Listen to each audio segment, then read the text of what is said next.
M7이 이제 AI에 많은 돈을 투자를 했는데 이 AI에 쓴 돈 이제 본격적으로 좀 회수를 해야 되는 그런 국면이 이제 좀 다가올 것 같은데, 자, AI 시대 좀 위기인 기업들도 이제 좀 나타날 것 같아요. 뭐 M7에 그 영역에 포함되는 기업도 있을 것 같고, 어떤 기업이 좀 위기를 맞이하고 그 위기를 맞이하는 근간은 어떻게 볼 수 있을까요?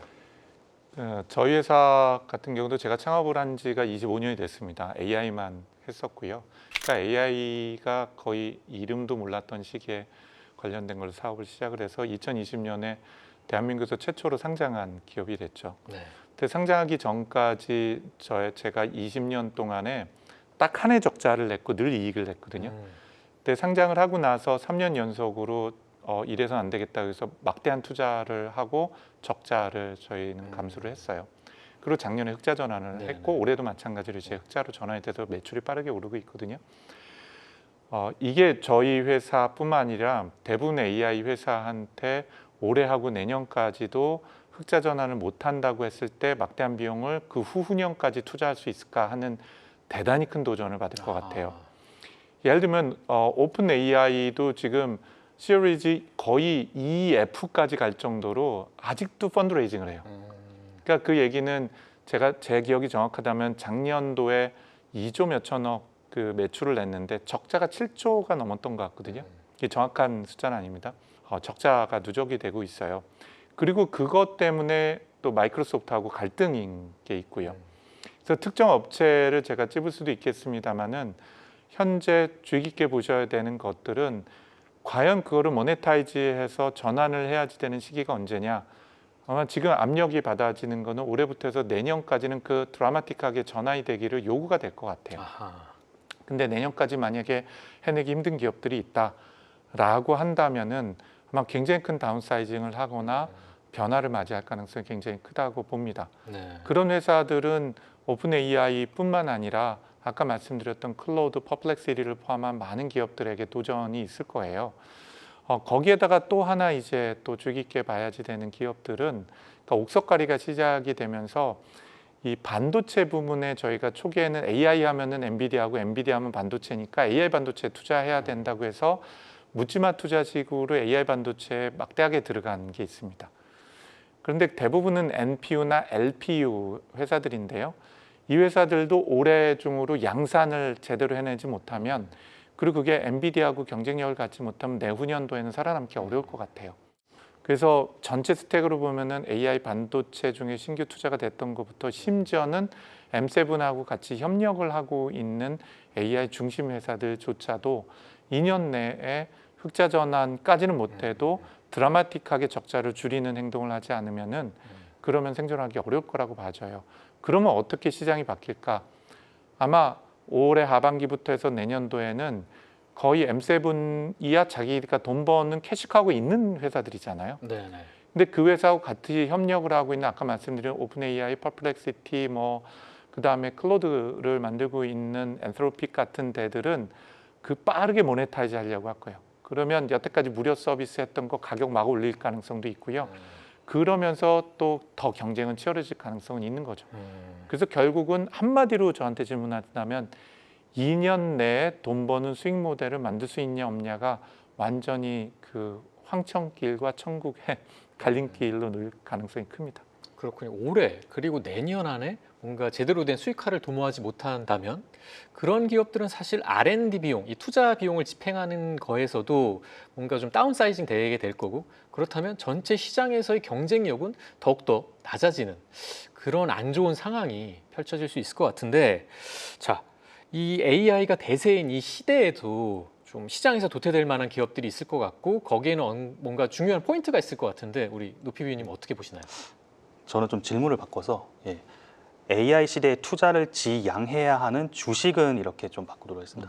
어떻게 보면은 이 AI 시대에서 그 여러 가지 이제 경쟁 업체들이 이렇게 그 돈을 태우고 이런 것들이 과거 이제 10년 전이라든지 그런 좀 커머스 업계랑 정말 비슷하다고 좀 느껴지긴 하거든요.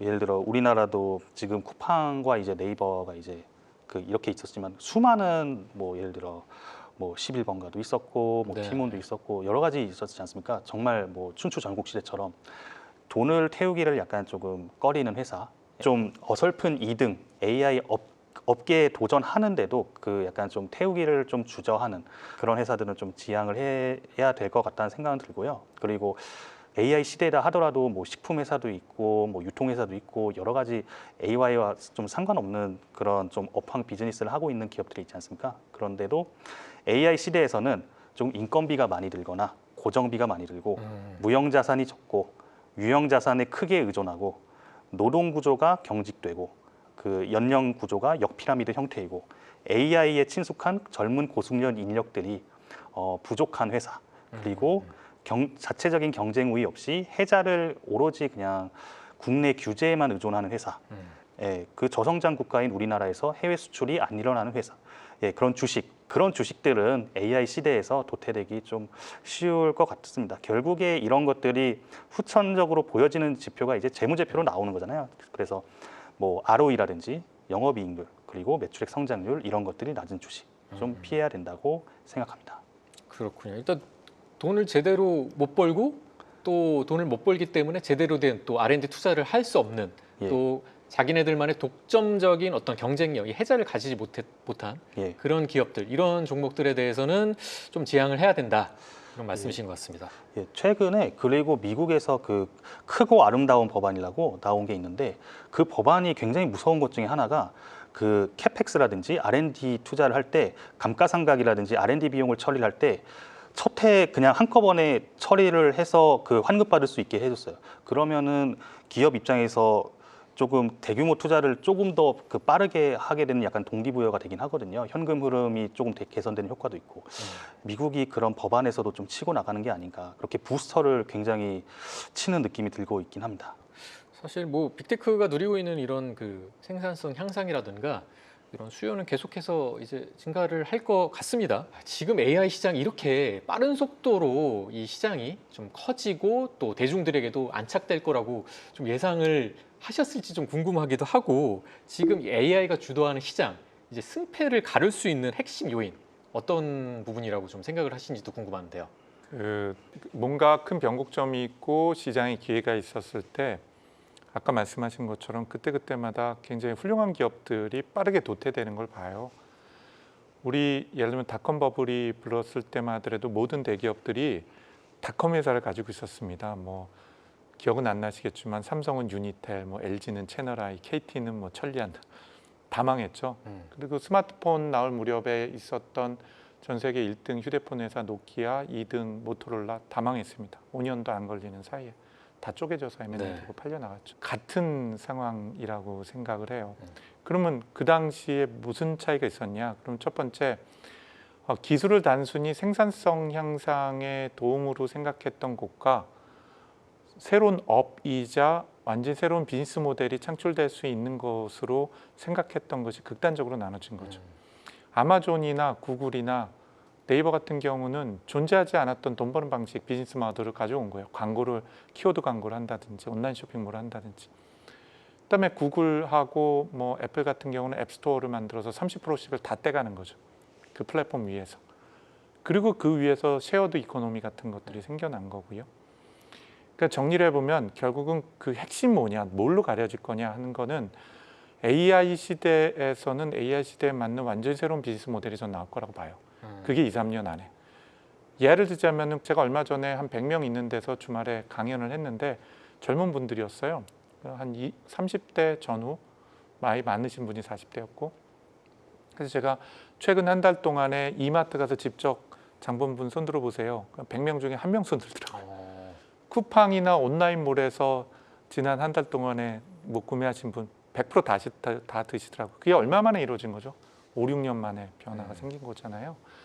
결국은 돈 버는 방식이나 생태계가 완전히 파괴되는 게 향후 5년에서 길어봤자 6, 7년 내에 이루어지는데 그게 돈 버는 방식이 바뀌는 거죠. 한마디로 얘기하면 그 원천은 기술도 아니고요.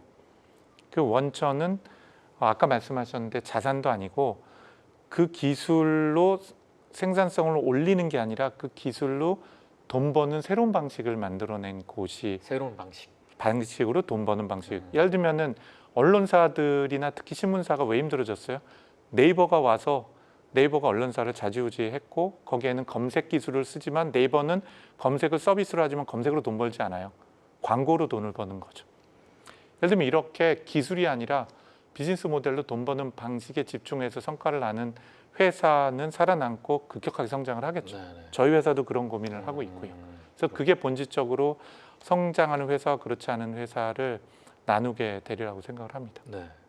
그러면은 이 AI에 대한 그 사용자들의 경험, 이 경험이 누적될수록 AI에 대한 의존도도 계속 높아지게 될 텐데, 그래서 자연스럽게 이제 AI 인프라를 확장시켜야 되는 이유, 이렇게 연결이 되는 것 같은데, 그럼 뭐 사용자나 아니면 투자자 입장에서 앞으로 유망할 분야, 관심 가져야 될 분야를 꼽으라면은 대표님 어떤 분야를 좀 꼽을 수 있을까요? 여태까지는 우리 인프라나 아니면은 반도체, GPU를 포함한 NPU 쪽에 관심을 많이 가지셨잖아요. 네네. 그 시장이 줄지는 않을 것 같아요. 그런데 현재까지가 이미 어쩌면 하이프일 수도 있어요. 하이프란 말은 좀 과장돼 있고 거품일 수 있다는 거죠. 근데 말씀하신 것처럼 소프트웨어 시장으로 들어간다면 소프트웨어 시장은 크게 리테일 소프트웨어에 해당이 되는 서비스, 소프트웨어를 갖고 서비스라는 시장과 기업 내에 들어가는 시장으로 볼 수가 있죠. 소프트웨어를. 마이크로소프트 같은 경우는 그 양쪽을 다 하는지도 몰라요. 근데 마이크로소프트는 구글하고 상대를 해본다면 빙이라는 검색 서비스는 완전 실패를 했죠. 네네. 대신에 B2B에서 성공을 한 케이스거든요. 그래서 저는 극단적으로 이 양극화가 될 가능성이 크다고 봐요. 아, 양극화가 될 수 예. 있다. 그래서 기업에서 기업용으로 들어가는 기업들은 완전히 버티컬로 깊숙이 들어가서 기업 데이터를 가지고 기업은 또 보안이 중요하니까 기업 내부에서 그 보안을 유지하면서 그 데이터를 갖고 기업을 혁신할 수 있는 기업들이 소수 존재하게 될 거예요.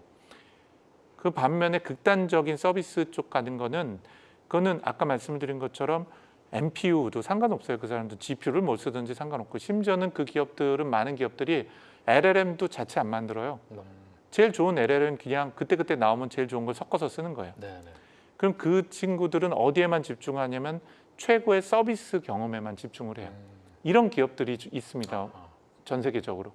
이런 기업을 딱 찍어서 투자를 하거나 관심을 가지신다면은 여기가 또 본질적으로 굉장히 큰 성과를 낼 것 같아요. 왜냐하면 앞쪽에 B2B라고 그러면 벌티컬에서 고객 데이터를 끌어 가져올 수 있는 게 되죠. 예를 들면 제조일 수도 있지만 헬스케어 같은 거일 수 있고 에너지일 수도 있어요.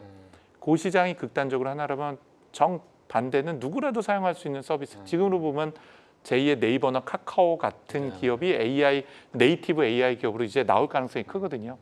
거기 완전히 서비스로 고객 데이터를 갖고 하는 거죠. 저희 회사 구버도 똑같습니다. 지금 한 달 만에 사용자가 50만 명을 넘겼거든요. 네.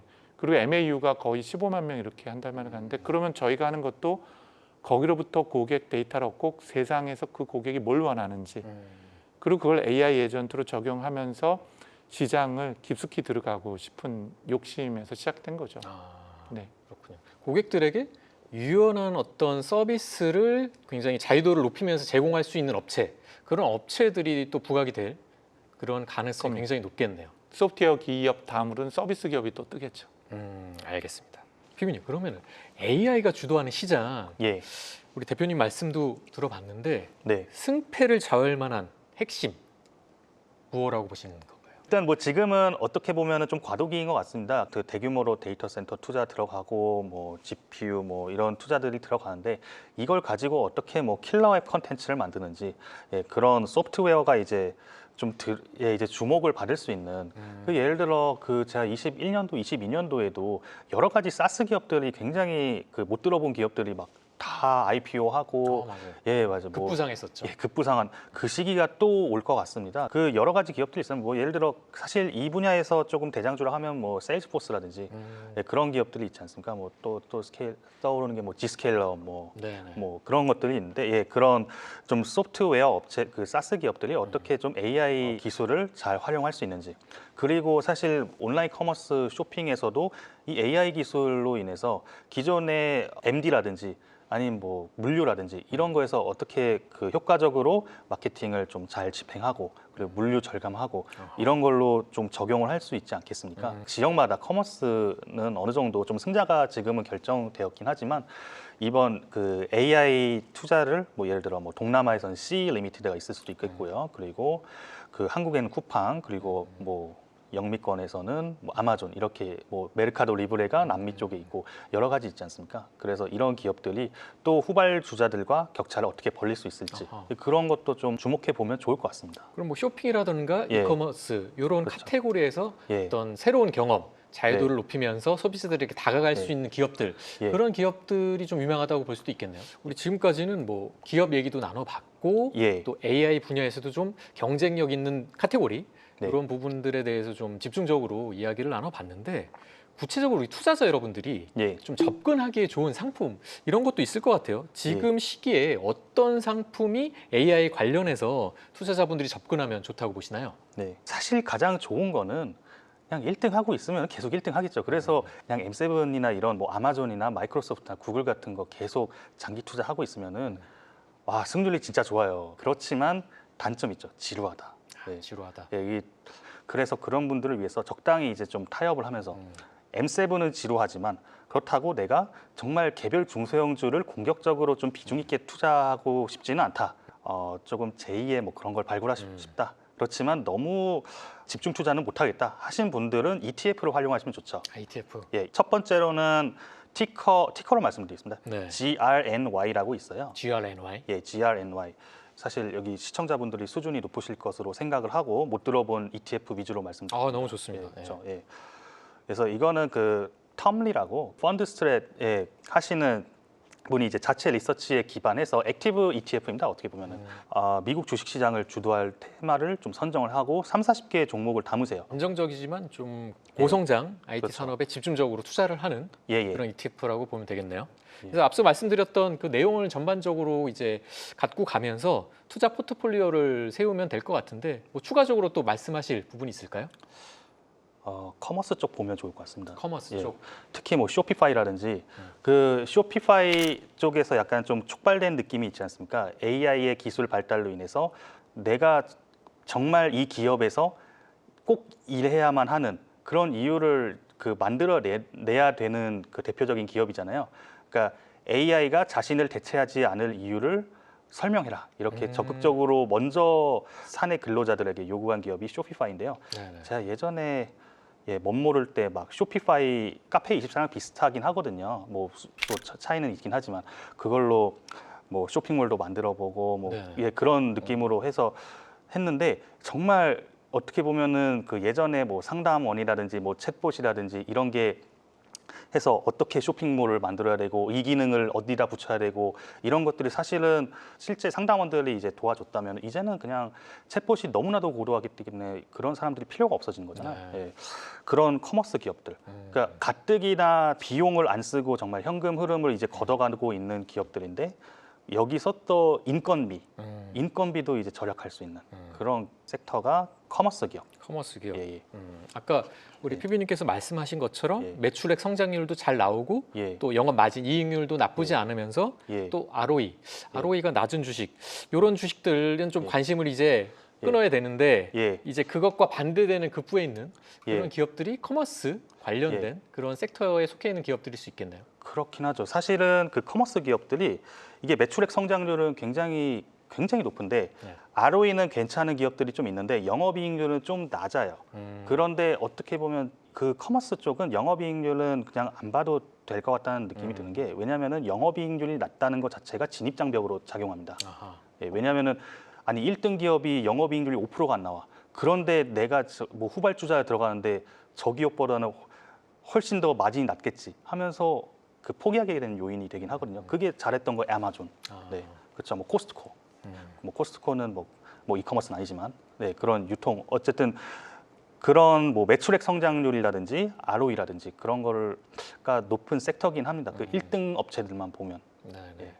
그런 기업 커머스 중에서 2, 3등 말고 1등에만 한번 집중해 보면 괜찮아요. 아까 말씀하셨던 뭐 ETF 그리고 방금 또 이야기를 해주셨던 커머스 기업들에게도 관심을 좀 향후에 가져주시면 좋을 것 같습니다.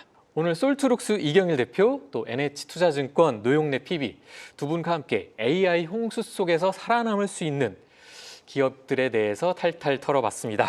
다음 시간에도 저희 미장원에서 투자의 주변머리를 말끔히 정리해드리도록 하겠습니다. 감사합니다. 감사합니다.